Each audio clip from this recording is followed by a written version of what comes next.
ఎందుకు ఈ చిల్లర రాజకీయాలు, ఎందుకు శవ రాజకీయాలు, పిల్లల దగ్గర కూడా రాజకీయాలు చేయాల్సిన అవసరం ఏంటిది? నేను ఇక్కడి నుంచి ప్రశ్నిస్తున్నాను.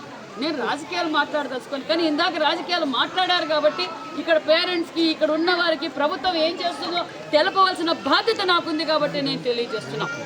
రాష్ట్ర వ్యాప్తంగా బీసీ హాస్టల్స్ రెనోవేషన్ చేస్తున్నాం, ఎస్సీ హాస్టల్స్ రెనోవేషన్ చేస్తున్నాం, ఎస్సీ హాస్టల్స్ రెనోవేషన్ చేస్తున్నాం, కేజీవీపీలు చేస్తున్నాం, గురుకుల పాఠశాలలు చేసాం.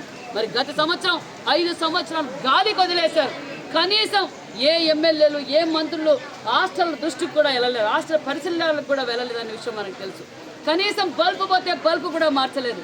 మరి ఇక్కడికి విచ్చేసిన మాజీ మంత్రి గారికి నేను ఇదే తెలియజేస్తున్నాను. అమ్మ, కళ్యాణ్ దుర్గంలో ఎన్ని బీసీ హాస్టల్స్ ఉన్నాయి, ఎన్ని ఎస్సీ హాస్టల్స్ ఉన్నాయి, ఎన్ని గురుకుల పాఠశాలలు ఉన్నాయి, తమరు ఎన్నిసార్లు విజిట్ చేశారు, ఎన్నిసార్లు మరి సుమారుగా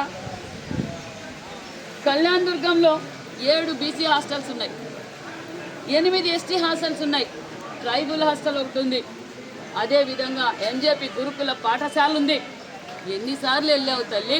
5 సంవత్సరాల్లో మీరు కానీ మీ ప్రభుత్వం కానీ హాస్టల్స్కి వెళ్ళి ఏమన్నా చేశారా?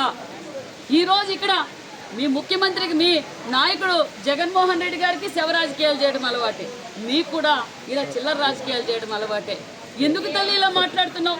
నువ్వు శిశు సంక్షేమ శాఖ మంత్రిగా ప్రమాణ స్వీకారం చేసి కళ్యాణ్ దుర్గంకి మెరిమిడిగా వచ్చావు.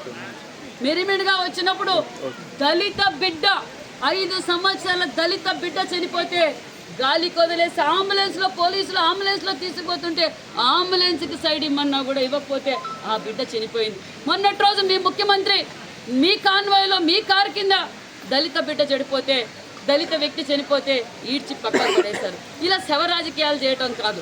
మీరు ఏదైనా చర్చించడానికి వస్తే మేము చర్చించడానికి మేము సిద్ధంగా ఉన్నాం. మేము సీట్లు అమ్ముకోలేదు, మేము స్కూలు సీట్లు అమ్ముకోలే, తిరుమల లెటర్లు అమ్ముకోలే. కళ్యాణ్ దుర్గంలో చెట్టును అడిగినా, పుట్టును అడిగినా గురుకుల పాఠశాల స్కూలు సీట్లు ఏ విధంగా అమ్ముకున్నారో తెలియచెప్తారు. మరి ఎక్కడ అడిగినా కూడా చెప్తారు. ఇలా చిల్లర రాజకీయాలు చేసేది మానేసి, మరి కళ్యాణ్ దుర్గంలో 5 సంవత్సరాలుగా నువ్వు బీసీ హాస్టల్స్కి ఏం చేసావు, పాఠశాలలకి ఏం చేసావో నేను కళ్యాణ్ దుర్గం రావడానికైనా సిద్ధమే.